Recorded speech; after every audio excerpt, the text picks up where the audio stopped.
Canada's east coast is also getting slammed by a powerful storm. Homes are flooded, roads are washed out, communities cut off.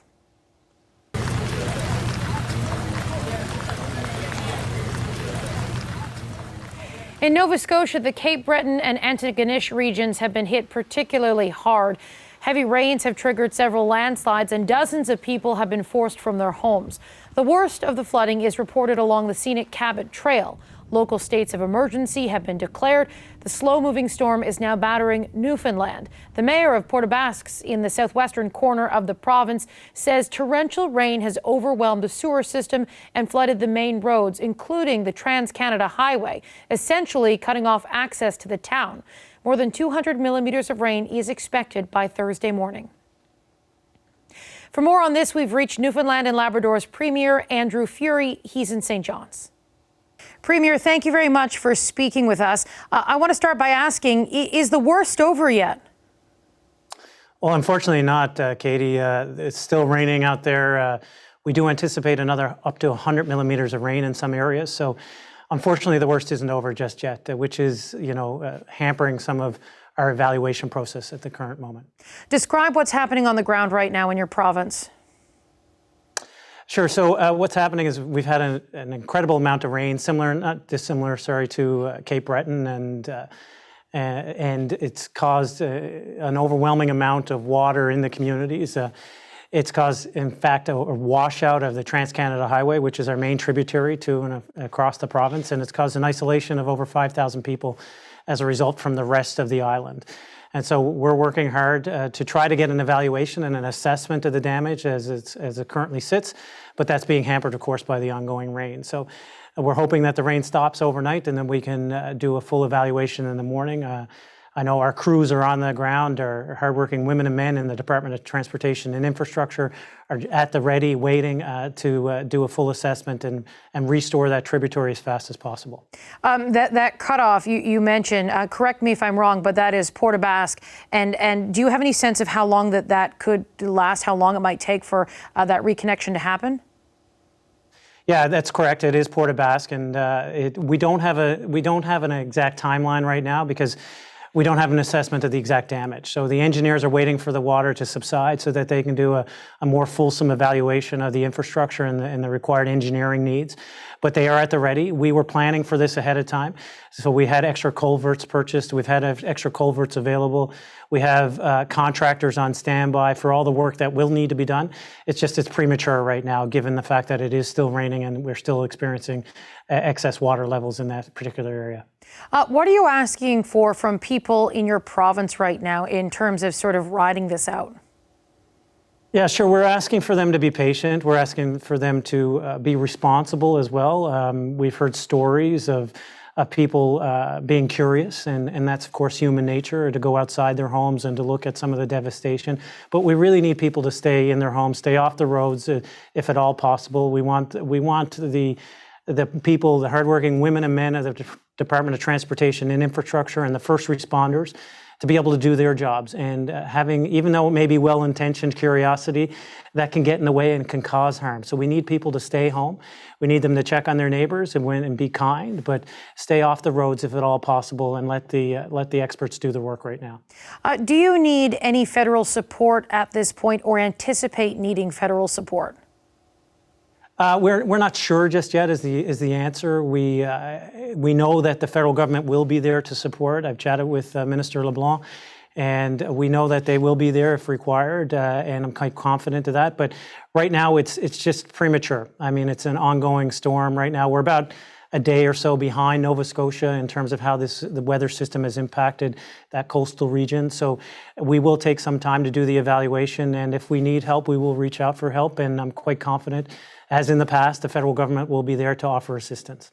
If we just take a step back and look at the bigger picture across Canada right now, we have extreme weather in the west causing severe flooding and deaths there. We have extreme weather in the east causing significant challenges there. What does this say to you about, what this country, is experiencing in these moments of extremes? What do you think about when you look at what's happened? Well, I mean, I think it's concerning for all of us. It's concerning from a global scale as well, of course. These aren't, individual systems that only impact Canada. This is a global issue, whether it's directly from climate change or from urbanization and other changes in the landscape.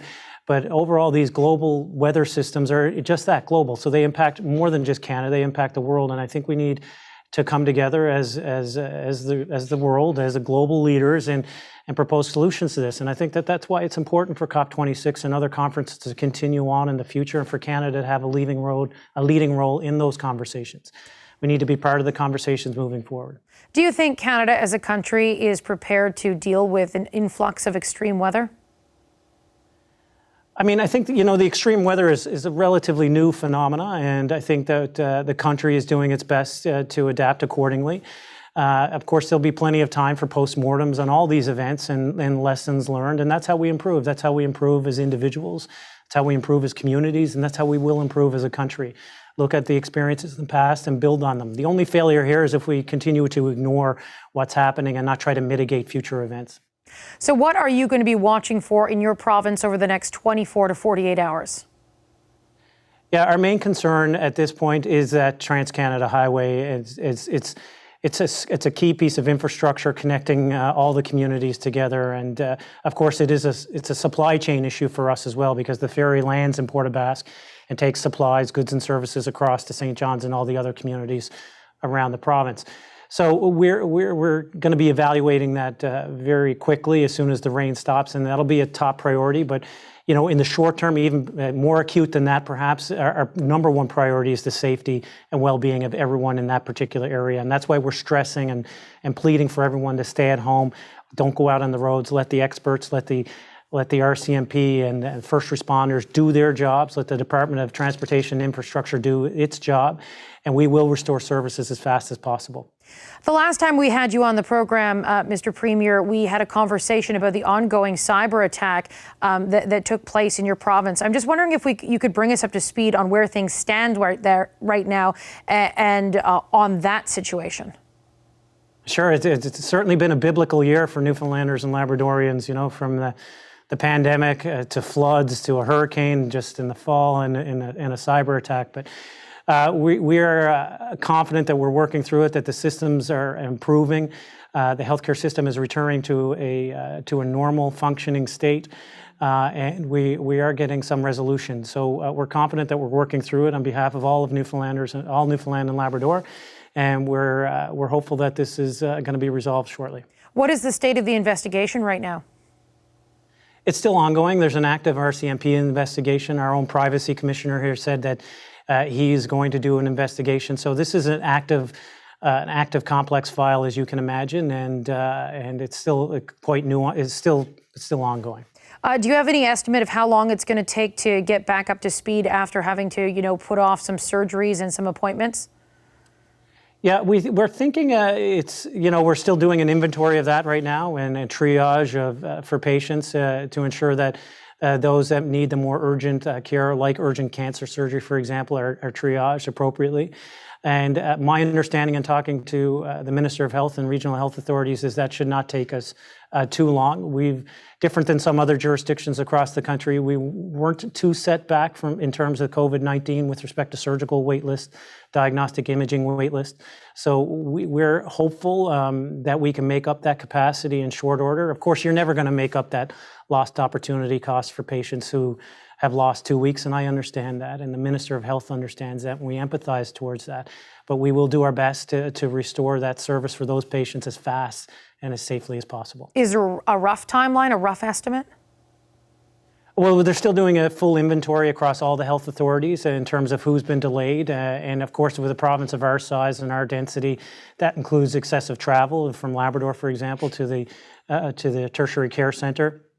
So we're working through all that right now. We're hopeful that we can get that cleaned up in short order. I don't want to give an exact time, but we're looking at a period of a month to 2 months, not a period of days to weeks. Certainly, it's still an active situation here on the ground. As I said, we're resolving it. It's not fully resolved. There will be bugs as we move through it, and is there ups and downs as we kind of move through the system and restoration of all the systems. When you think of the complexity of all the different electronic systems to operate a healthcare system, it takes an incredible amount of time to shut them down and then to restart them up in a safe way. So, but we are confident that we can resolve that wait list. It is a problem, and I understand it. It's a problem for individuals in particular, and we empathize with that and share their anxiety surrounding it. Premier, thank you so much for your time today. We'll continue to check in on your province and see how you guys are doing. Hopefully we can do an interview sometime about something positive in the province. All right, thank you for your time today. Take care. Hi, I'm Vashi Capellos, host of Power in Politics. See more of our show by subscribing to the CBC News channel or click the link for another video.